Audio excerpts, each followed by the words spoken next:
น้องพี่น้องเปิดพามามื้อนี้มาพบมาเจอในกันเฮือนเบาเมินเพิ่นพี่น้องเนาะกะทางมื้อนี้ทางบ่น้อยก็ได้มีภารกิจพี่น้องเอ้ยก็มานี่แหละเข้ามาเบิ่งเฮือนชานบ้านซ่องเพิ่นเนาะมาแทรกเบิ่งเฮือนเพิ่นว่ามันมีจักแมตรเพราะว่าจะได้ซื้อสังกะสีให้เพิ่นว่าซั่นซะพี่น้องเอ้ยก็มีทางเอื้อยลิซ่าเพิ่นก็ฝากเงินมาให้ทางบ่น้อยนี่ ได้ซื้อสังกะสีให้เพิ่นว่าซั่นซะเนาะจังได๋ก็ขอบคุญขอบคุณเด้อทางเอื้อยลิซ่าเพิ่นเนาะเพิ่นก็เอื้อเนื้อเผื่อแผ่แต่ละครอบละครัวเพิ่นก็โอ้พี่น้องเนาะซื้อที่ซื้อทางพี่น้องเอ้ยอ่าซื้อเครื่องซื้อของพี่น้องเนาะเพราะว่าสิเป็นสังกะสีหรือว่าเสื้อผ้าหน้าแพรพี่น้องให้ทางครอบครัวเพิ่นเนาะพอได้อ่าส้นฝนพี่น้องเอ้ยส้นแดดส้นฝนเพราะว่าโอ้ยพี่น้องเอ้ยมีแต่เพืองเนาะเพืองก็โยดลงเบิดแล้วเปื่อยเอาเบิดแล้วพี่น้องเนาะตอนนี้เพิ่นกำลังต่อเติมเพิ่นก็หาซื้อไม้เก็บเทอละเล็กเทอละน้อยพี่น้องเพิ่นก็ได้หาเอาไม้หาเอาเสาพี่น้องเนาะซื้อน้ำชาวบ้านขอซื้อน้ำเพิ่นนั่นแหละซื้อเฮือนเก่าว่าซั่นซะซื้อตัวใหม่มันก็แพงพี่น้องเนาะก็ถือว่าอยู่ไปก่อนว่าซั่นซะหาเงินหาคำแล้วได้ว่าซั่นซะก็นี่แหละหมู่บ้านพี่น้องเนาะเป็นโคกกันดานพี่น้องเอ้ยแห้งแล้งสิว่าจังใดมันเป็นแต่ข้าวพ่อข้าวแม่พี่น้องเนาะถ้าว่าเพิ่นสิออกไปอยู่บ้านอื่นนี่เพิ่นก็บ่มีเงิน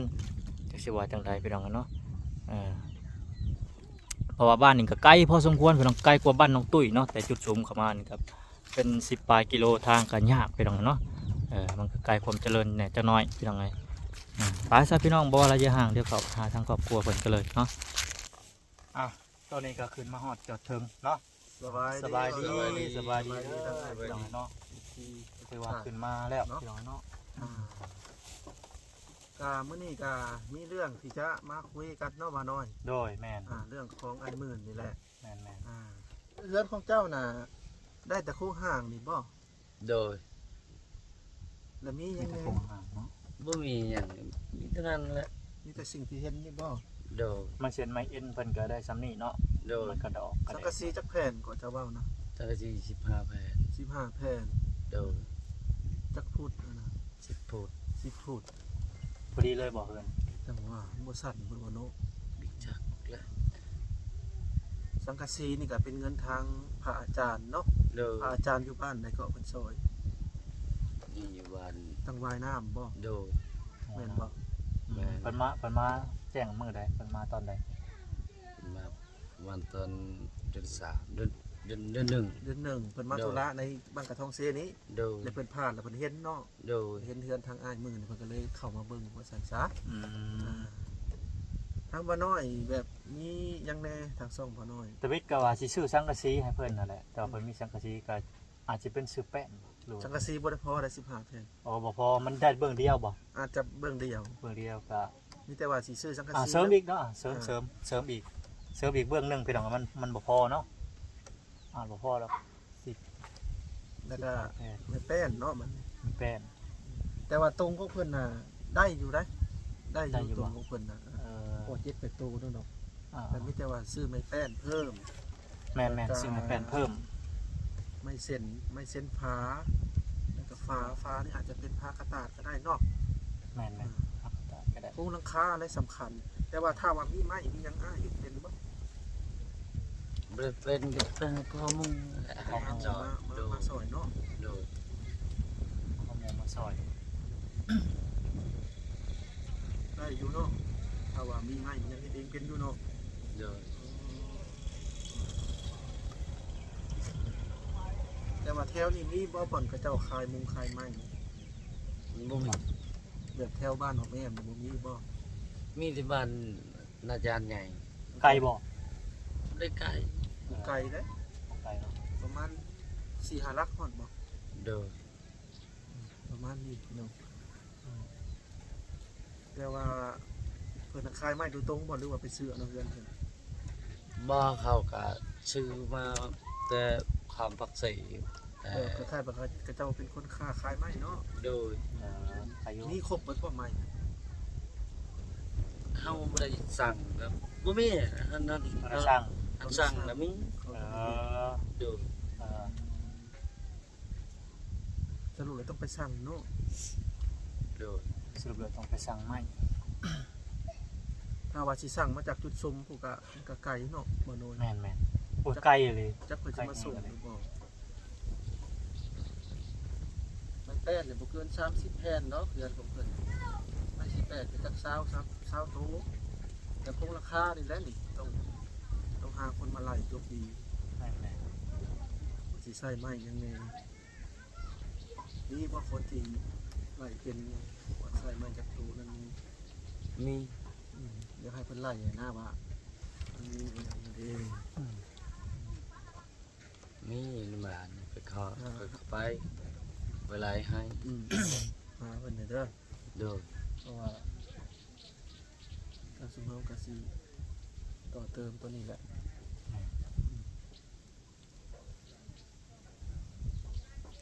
บ่น้อยมีหยังอยากถามเพิ่น ไม้บ่ได้ใส่ไม้แป้นสิใส่ไม้เหี้ยเอาเนาะไม้ค้าเอาบ่ แม่นแหละเพราะว่าดูว่าจังใดต้องเบิ่ง เบิ่ง ก่อน ตามงบไปแหละ เบิ่งว่าคือได้ปานใด ไม้นี่ดีอยู่บ่ไม้เจ้าใส่บ่ได้ฮักบ่ได้เปื่อยบ่ บ่ตกอาหารนะเปื่อยก็เปื่อยแล้วมันบ่มีที่นอนก็ใช้ไปนั่น ใส่ แหละ ไว้เนาะ แต่ว่าบ่มีหอดกินบ่มีพวกกินแล้วว่าเบิ่งซุมเป็นไม้แบบมือสองไม้เก่า เดือนเก่าว่าซั่นๆ แต่หาเลือกใส่เนาะเดี๋ยวดีก็เอาใส่ ได้ก็บ่ดีกับพระ ไม่กับบางอันกระดอกได้บางอันกระปวกกินเนาะ โดย แต่ว่าตัวได้บ่ได้แล้วบ่ใส่นะ อ่า ที่จะปลาไว้เอาไว้เฮ็ดของเป็ดของไก่บัดนะ บางทีก็สิซื้อตรงใหม่เลยบ่เนาะ อาจจะ ซื้อเป็นตรงใหม่เลยให้มันดีๆเลย ที่ เนาะ จะตรวจเบิ่งว่าตัวได้บ่ได้แล้วก็ปลา เอาไว้เห็นอย่างอื่นเนาะ แม่น แต่เสานี่ดีอยู่นี่ เซานี่ได้อยู่เซา เสาแล้วครับพวกคางคือนี่หัวซองนี่ก็ได้อยู่บางทรงแม่นแล้วว่า โดย เจ้าก็เลือกใส่อยู่ เอาไม้บ่เฮ็ดริมนะ โดย เพิ่นเอาไม้ได้บ่พอนบ่ได้แม่นบุลังได้ บ่แม่นไม่ เรือนรุ่นเก่าเนาะ โดย รุ่นเก่าต้องเอาไม้คัดเอาเนาะ โดย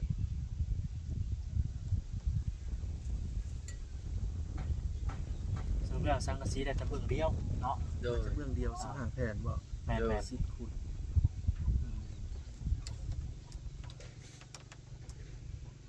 สิพูดเจ้าแทกแล้วเบิดแล้วเนาะจะแทกใส่ระบบเงินเจ้าน่ะพอดี บ่ บ่ ได้แท้เขาซื้อเพื่อนรี แฟนเพื่อน เขา ที่ดี ใส่เก้าฟุต อ๋อ ซื้อ10ฟุต สิพูดมันก็ดีอ่ะเนาะดีจ้ะมันเรือก็ยิ่งดีแล้วมันเรือ โดย ถ้ามันพ่อเนี่ยมันบ่พ่อเนี่ยมันยากถ้ามันเรือแหละมันดีแหละมันสวนออกมาบ่เป็นหยังดอก โดย ดีสวนออกมามีแต่ซื้อก็ซื้อ10ฟุตเลยเนาะ โดย ซื้อ10ฟุตคือเราแหละ แต่ว่า15แผ่นนี่ได้พวกเครื่องหนึงเนาะ 15แผ่น น่าจะได้เนาะมาหน่อยเนาะ มีแต่แทกมีบ่แมทเดียว มัน แทกอันนั้นมันมีจักแมทเพื่อน เรือกว่าจังเม็ดหนึงเนาะ บ้านนี้สังกะสีมันมีจักแมทมันเฮาก็ไล่ใส่ตามนั้นแหละ น่าจะได้อยู่ครึ่งหนึ่งปะซื้อมาอีกครึ่งหนึ่งสังกะสีคู่มือนี่ประมาณสำนึง เขาว่าแพทย์ละแมทนั่นก็มันมีจักแมทใส่เพื่อนเดียวนี่ สังกะสีบ่ฮอดแต่บ่โนนแผ่นละเม็ด บ่ฮอดนะ บ่ฮอดเนาะ 60เซนหนึ่งจ้ะ 60ไล่คูณเอาก็ได้ จังว่า50เซนนี่จ้ะ คูณเอาก็ได้ จาก มันมีจักแมท3แมทบ่ เกินนี่ว่า แม่นความยาวไปพุ่นนะ ความยาวไปพูด เท่าไหร่ ว่า3เมตรประมาณ กลัวบ่ 5เมตร6เมตร โอ้ ห้องละ 6เมตร ห้องละ2เมตร50 แล้วก็ไปคูณเอาหั่นแหละ ไล่ไปห้องหนึง 6 5 3 15แผ่น6 5 30กับ15แผ่น15แผ่นก็ได้แต่เพื่อนเดียว แม่นเพิ่นเดียว เพราะว่ามันมี50เซนได้แล้วมี60เซนกับประมาณ16 17แผ่นบ่ได้พอ ถ้าว่าบ่มีเงินเฮ็ดนี่สิได้ตั้งเครื่องเยิงสิเนาะ โดย สักทีได้ทีแล้วแม่นบ่ บ่จัก หัดตั้งไว้ซื่อๆเนาะแต่นี่จะได้ก็ค่อยเฮ็ดจังนั้นเนาะ โดย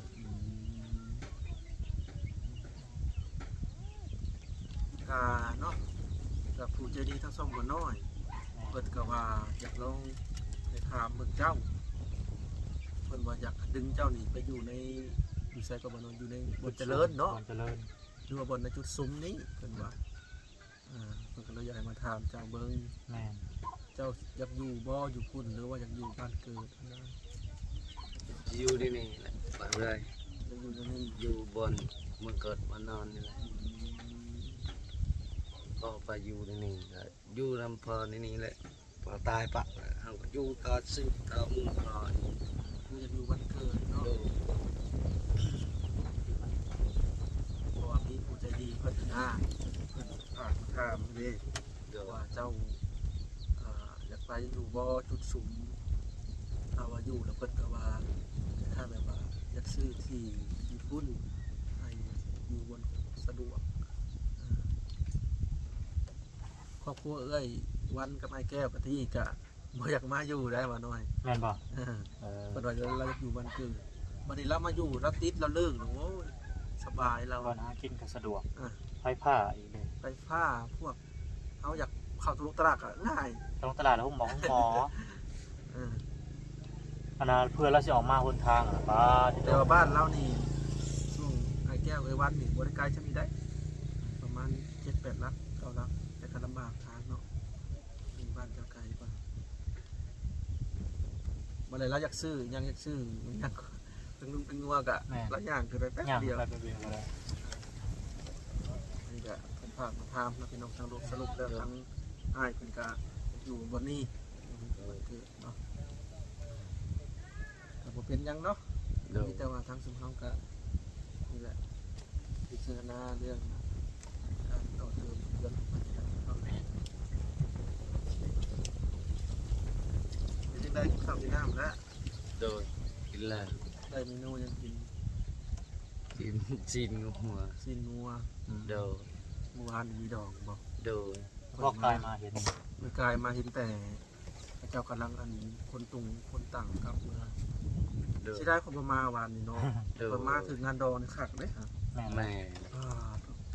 หรือว่านี่ว่าสิมาอยู่กับบ่อน้อยค่ะลังเลอยู่สิมาบ่สิไปบ่อีหยังประมาณนี้สิ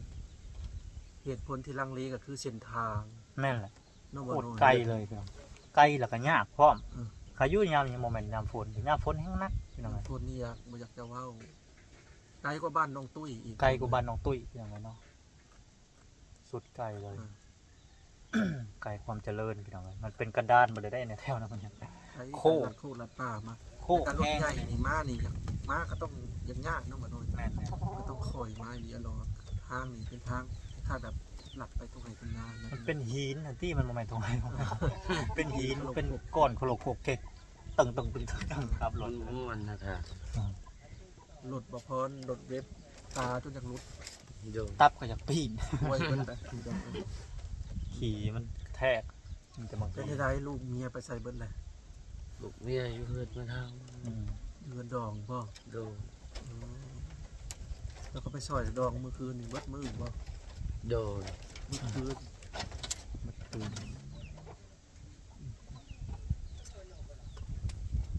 แต่ว่าอันเฮือนเฮ็ดดองนะเป็นเฮือนอันผู้หญิงหรือผู้ชาย สาย ผู้ชาย สายเอาคู่ ฮะ เอามีสายเอามี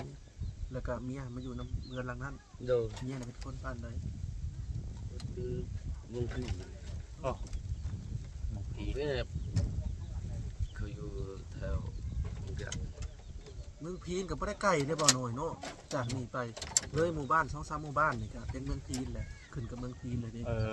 แม่ ไม่ถึงว่าบ่อนเฮามาในขนาดนี้เนี่ยร้อยต่อเมืองระหว่างเมืองพีนกับเมืองสนเนาะ ดู ผ่านไป2-3หมู่บ้านบ้านตุงพลางผ่านไปก็เป็นเมืองพีนแหละ ดู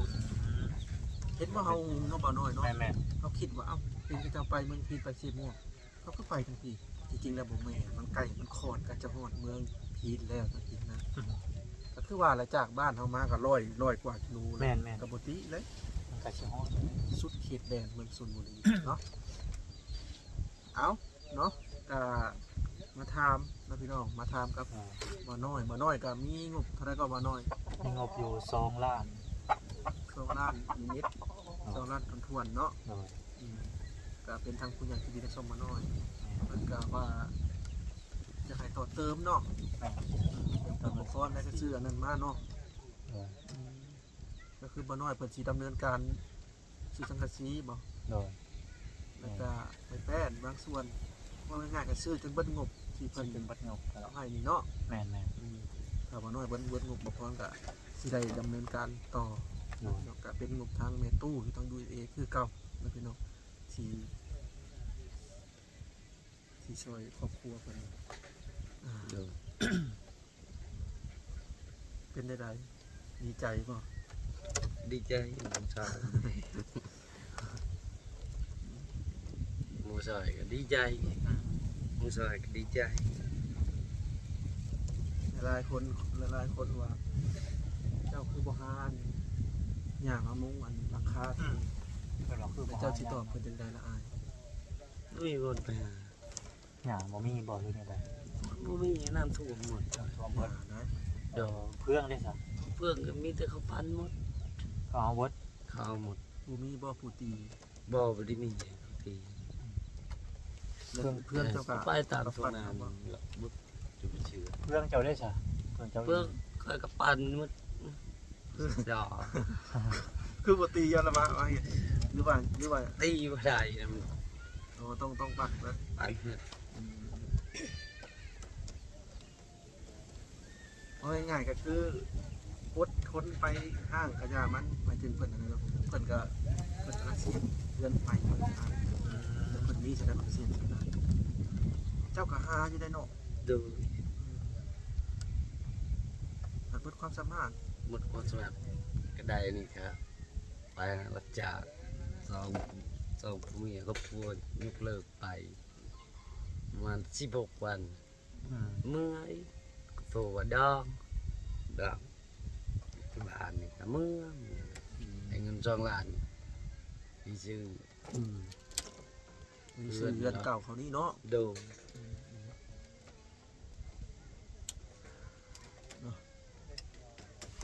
เพิ่นก็หาอยู่พี่น้องเอ้ยหาอยู่แต่ก็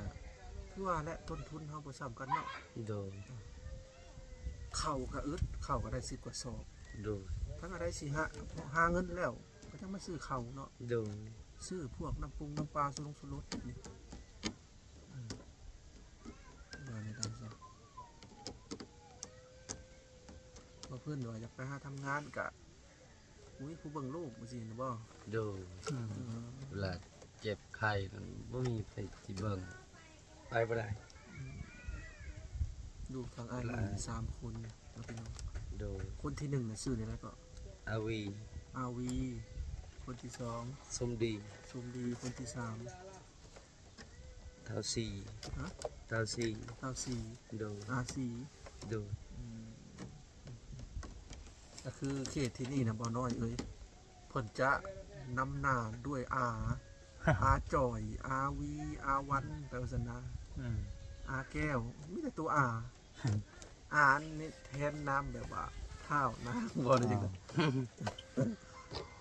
อาน้อยอาพรอหยังประมาณนี้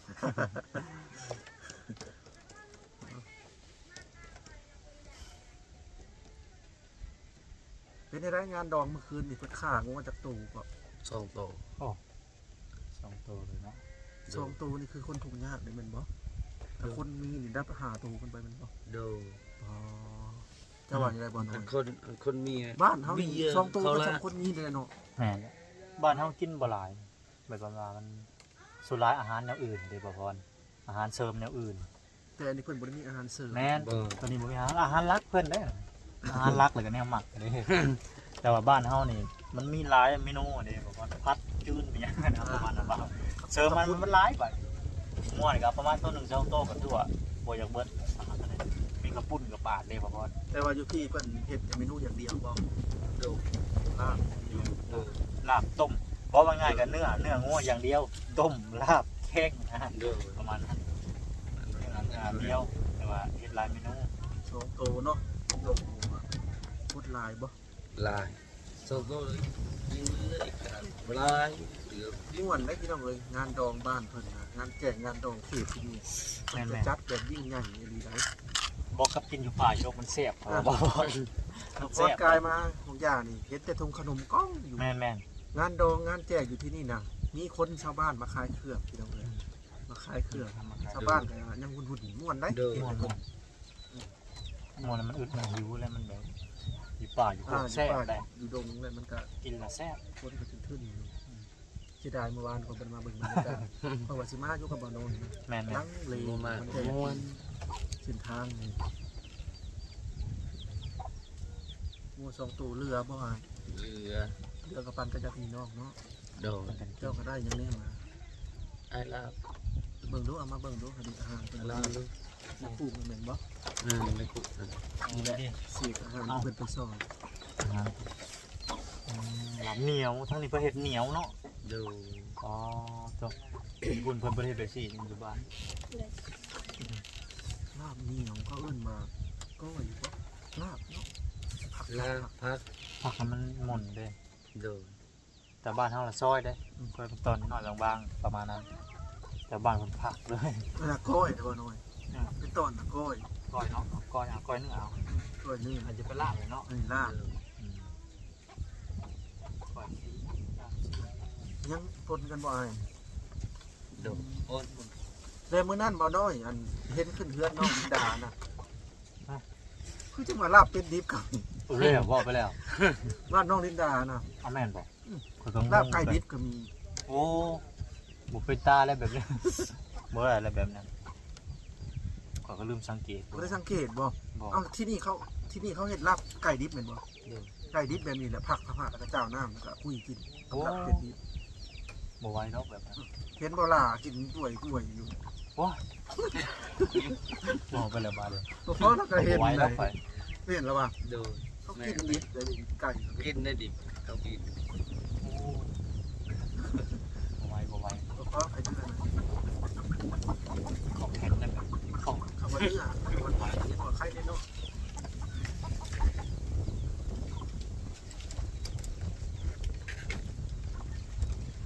เอาพี่น้องเอ้ยสำหรับที่นี่กับผมมีหยังหลายเนาะ แม่นมาแจ้งข่า มาว เพิ่น โซลีกันล้มเรื่องเหตุใดเกี่ยวกับ แม่น เพื่อนของเพื่อนนั่นแหละเนาะทางบ้านน้อยเพิ่นก็มีงบอยู่2 ล้านแล้วพี่น้องเพื่อจะมาต่อเติมเนาะบางทีเพิ่นก็อาจจะซื้อสังกะสีเป็นบางส่วนแล้วก็ไม้แป้นอีกเป็นบางส่วนจนว่าเบิดงบเพิ่นพุ่นแหละเนาะเอาเบิดงบปุ๊บบ่พรก็สิได้ดำเนินการต่อก็สิเอาเงินทางแม่ตู้มาแล้วเนาะพี่น้องที่จะว่าซื้อไม้ซื้อหยังมาแล้วก็ให้เพิ่นเฮ็ดเองเนาะพี่น้องให้ก็ให้มื้อนี้แล้วก็หาอ้ายเพิ่นหรือว่าหาญาติพี่น้องเพิ่นมาเฮ็ดเนาะ โดน ทางชุมเฮาก็สิมีหน้าที่ซื้อตะปูมาให้เด้อ โดน ซื้ออุปกรณ์พวกนี้แหละเจ้าก็ฮับขอเหือแหงเพิ่นมาเฮ็ดซอยเนาะ โดน แต่เพิ่นก็มีอยู่บ่อุปกรณ์คนตีเลื่อยนะ มี มีอยู่เนาะ โดน ซอยกันเฮ็ดนั่นล่ะ โดน แน่เฮือนเจ้านี่FCยินมาว่าป้าโธ่เป็นใดๆอันนี้คือรู้หักแท้พายุฤดูร้อนใกล้สิมาแล้วเพิ่นว่าระวังได้มื้อนั้นก็ฝนตกบ่ โดน เปียกเบิดเพิ่นว่า เรียกหมด มื้อนั้นบ่น้อยก็มาคือกันเนาะ มา ต่างผมนะนั่นเด้พี่น้อง พบกับ